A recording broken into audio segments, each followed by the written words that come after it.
पहले सवाल तो यही कि मतलब आलोचना भी हो रही है, कह रहे हैं कि बहुत जहर फिल्म है भाई, बहुत जहर बना दिया आप लोगों ने, प्रोपेगेंडा है और जहर का डोज है। वही कुछ लोग तारीफ कर रहे हैं कि आई ओपनिंग है, शानदार है, अद्भुत है, कमाल है, धमाल है। आप कैसे देख रहे हैं रिएक्शंस को? 27 तारीख को रिलीज हो रही है वैसे विपुल।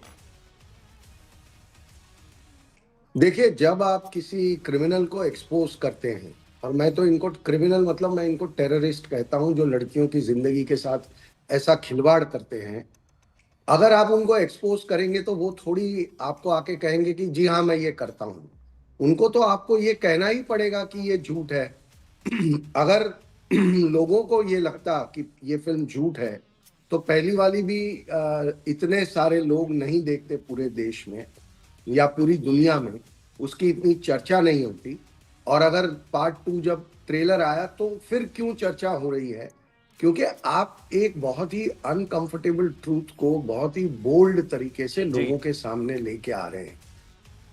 ये फिल्म बनाने का हमारा सबसे बड़ा पर्पस था कि हम ज्यादा से ज्यादा लोगों में इस विषय की जानकारी रखें। हर माँ बाप को अपनी बेटियों को, अपनी बहनों को, अपने बच्चों को ये फिल्म दिखानी चाहिए। ये हमारी एक बहुत बड़ी कोशिश रही है, पहली वाली फिल्म के साथ भी और इस फिल्म के साथ भी वही कोशिश होगी। तो जाहिर सी बात है कि जिसको आप एक्सपोज करेंगे वो तो आपको झूठा कहेंगे ही। ठीक है, लेकिन 90% लोग आप YouTube पे जाके कमेंट सेक्शन देखिए, ठीक है। हम वो लोग नहीं है जो डिसलाइक या कमेंट सेक्शन बंद कर दें, और हम कोई कमेंट डिलीट भी नहीं करते। हाँ। तो आप जाके पूरा कमेंट सेक्शन देखिए, आपको दिखेगा कि लोग कितने फिल्म से ऑलरेडी जुड़ा हुआ महसूस करते हैं। तो ये हमारी कोशिश है। और मैं एक बात यहाँ पे ये भी कहना चाहूंगा अमन भाई, कि सेंसर बोर्ड ने एक बहुत सराहनीय कदम उठाया है। उन्होंने इस फिल्म को UA-16 का सर्टिफिकेट दिया है।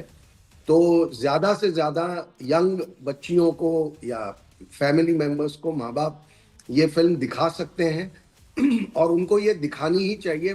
मेरे हिसाब से ये एक बहुत बड़ी आई ओपनर होगी और एक शानदार शानदार सिनेमैटिक एक्सपीरियंस भी होगा। ये भी मैं नहीं, आपको वो एक वादा कर सारी सकता हूँ। चीजें ठीक है, लेकिन आपने एक शब्द का इस्तेमाल किया, टेररिस्ट। टेररिस्ट से कम नहीं मानता मैं इन लोगों को।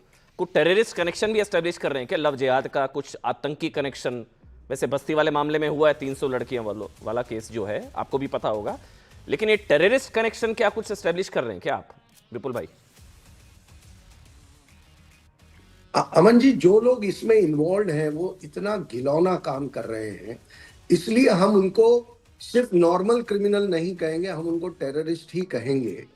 और जो अभी कामाख्या जी ने जो बात कही, आप उसको उस अंदाज से देखिए कि देखिए, जब देश में अभी 1.5-2 साल पहले ही वो जांगूर पकड़ा गया, जलालुद्दीन, है ना, जलालुद्दीन जल्लाद। उसके अंदर हजारों लड़कियों और लड़कों के कन्वर्जन की बात आई।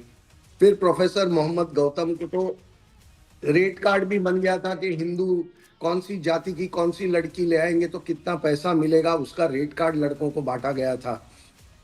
फिर प्रोफेसर मोहम्मद गौतम को तो अब लाइफ इम्प्रिजनमेंट की सजा सुनाई गई है 1,000 लड़कियों से ज्यादा। हाँ। तो ये प्यार तो हो नहीं सकता। आप 1,000 लड़कियों को या 3-4 हजार लड़कियों को, 5,000 लड़कियों को क्यों कन्वर्ट करना चाहते हैं? तो इसका एजेंडा क्या है? एजेंडा ये है कि हिंदू समाज खत्म हो जाए और इस देश में सिर्फ और सिर्फ जो इस धर्म को मानने वाले लोग हैं वो बचे। और इसी एजेंडा के तहत ये हमारी लड़कियों को, हमारी बेटियों को, हमारी बहनों को टारगेट कर रहे हैं। नहीं लेकिन और इसलिए इस फिल्म को बनाना बहुत जरूरी था, नहीं, ठीक है, वो ताकि आपकी आजादी लड़कियों है को भी ये समझ आए। जी। देखिए, अक्सर क्या होता है कि हम बहुत सेक्युलर माइंडसेट से आगे बढ़ना चाहते हैं, हम भी उसी को प्रोपोगेट करते हैं कि सेक्युलर होना चाहिए।